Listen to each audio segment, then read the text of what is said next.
మహాభారతంలో కురుక్షేత్ర యుద్ధం ఒక ప్రముఖ ఘట్టం. ఈ యుద్ధం హస్తినాపురం సింహాసనం కోసం దాయాదులైన కౌరవులకు పాండవులకు మధ్య జరిగింది. ఈ యుద్ధం కురుక్షేత్రం అనే ప్రదేశంలో జరిగింది. కురుక్షేత్రం ఈనాటి భారతదేశంలోని హర్యానా రాష్ట్రంలో ఉంది. అప్పటి రాజ్యాలన్నీ ఈ యుద్ధంలో పాల్గొన్నాయి. కౌరవులకు భీష్ముడు సర్వ సైన్యాధ్యక్షునిగా ఉన్నారు. పాండవ సైన్యానికి దృష్టద్యుమ్నుడు సర్వ సైన్యాధ్యక్షునిగా ఉన్నారు. శ్రీకృష్ణుడు పాండవుల తరపున అర్జునునికి రథసారథిగా వ్యవహరించగా ఆయనకు చెందిన యాదవ సైన్యం కౌరవుల పక్షం వహించింది. రుక్మిణికి చెందిన విదర్భ రాజ్యం కృష్ణుని అన్న బలరాముడు ఏ పక్షం వహించకుండా తటస్థులుగా ఉన్నారు.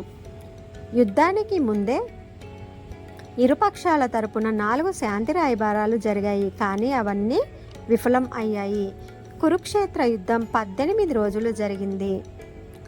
భగవద్గీత మహాభారత యుద్ధ ప్రారంభంలో ఆవిర్భవించింది.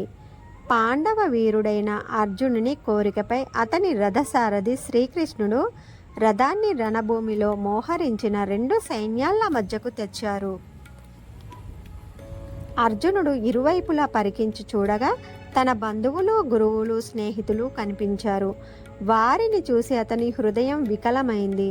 రాజ్యం కోసం బంధుమిత్రులను చంపుకోవడం నిష్ప్రయోజనం అనిపించింది. దిక్కుతోచని అర్జునుడు శ్రీకృష్ణుని నా కర్తవ్యం ఏమిటి అని అడిగాడు. అలా శ్రీకృష్ణునికి అర్జునునికి మధ్య జరిగిన సంవాదమే భగవద్గీత. ఇందులో కౌరవ పాండవులు పలు రకాలైనటువంటి యుద్ధ వ్యూహాలను వాడారు. అనేక రకాలైన ఆయుధాలు, అస్త్రశస్త్రాలను, మాయోపాయాలను ఉపయోగించారు. ఈ యుద్ధంలో పాండవులు విజయం సాధించారు. చివరికి ఇరు పక్షాలు కలిపి 11 మంది యోధులు మాత్రం మిగిలారు. మహాభారతం ఒక అతి ముఖ్యమైన ఇతిహాసం. ఇది కురువంశీయుల జీవితాలను, వారి అనేక తరాల రాజ్యాధికారాన్ని, పరిపాలనను తెలుపుతుంది. ఈ కథకు మూలం కురు వంశానికి చెందిన 2 దాయాది కుటుంబాల మధ్య జరిగిన ఒక గొప్ప యుద్ధం. ఈ యుద్ధంలో పాల్గొన్న ప్రధాన పక్షాలు పాండవులు, కౌరవులు. అన్నదమ్ముల బిడ్డలైన వారి మధ్య వైరానికి కారణం కౌరవాగ్రజుడైన దుర్యోధనుడి ఈర్ష, రాజ్యకాంక్ష. జూదం ద్వారా పాండవుల రాజ్యాన్ని గెలుచుకోవాలని అతడు సంకల్పించాడు. శకుని సాయంతో అతడు ఆటను మోసపూరితంగా గెలిచి సోదరులైన పాండవులను 13 ఏళ్ల పాటు అరణ్యవాసానికి పంపాడు. అరణ్యవాసం తర్వాత దుర్యోధనుడు పాండవుల రాజ్యాన్ని వారికి తిరిగి ఇవ్వడానికి నిరాకరించారు. అదే ఈ యుద్ధానికి దారితీసింది. వారి కుటుంబంలో పెద్దలైన భీష్ముడు, ధృతరాష్ట్రుడు, ద్రోణుడు, కర్ణుడు, శకుని మొదలైన వారికి యుద్ధమును గూర్చి సమాచారమును అందించు ఒక శాంతియుత ఒప్పందం ద్వారా యుద్ధాన్ని నివారించడంలో తోడ్పడమని శ్రీకృష్ణుని అన్న అయిన బలరాముడు పాండవులకు సలహా ఇస్తారు.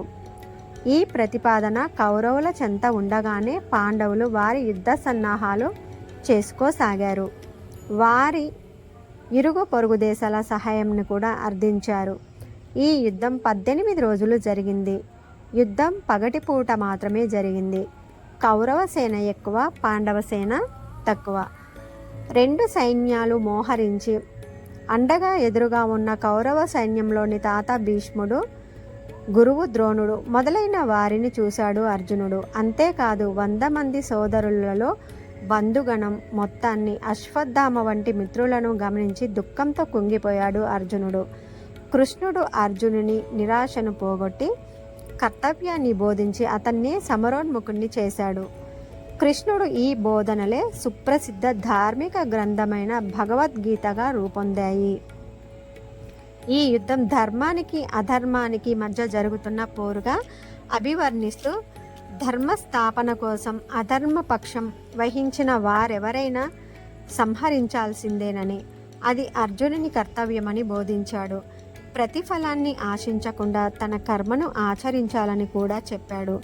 ధర్మస్థాపన కోసం ప్రతి యుగంలోనూ తాను అవతరిస్తానని బోధించి కృష్ణుడు తన విశ్వరూపాన్ని అర్జునునికి ప్రదర్శించారు. భగవద్గీత తప్పక ప్రతి ఒక్కరూ చదవాలి. భగవద్గీత బోధన వలన సత్ప్రవర్తన, కుటుంబ గౌరవం, అన్నదమ్ముల అనుబంధం, మంచి చెడు, ధర్మం, భక్తి మార్గంలో నడవడం వంటి సద్గుణాలు అలవడతాయి. మనిషి నడవడిక సద్గుణాలు అలవడతాయి. మనిషి నడవడికలో మార్పులు వస్తాయి. హస్తినాపూర్కి వెళ్తే కురుక్షేత్రం జరిగిన ప్రదేశం గనుక ఆ మెమరీస్ని మనం అక్కడ చూడవచ్చును. మన సంస్కృతి, చరిత్ర, సాంప్రదాయాలు తెలియజేసే ప్రదేశాలను తప్పక దర్శించాలి. హర్యానాలో కురుక్షేత్రం జరిగిన ఆనవాలు తప్పక దర్శించండి. ప్రతి ఒక్కరూ భగవద్గీతను పఠించండి. మనం రోజు పూజ చేసే పూజా మందిరంలో కూడా భగవద్గీతను తప్పక ఉంచాలి. జై శ్రీకృష్ణ.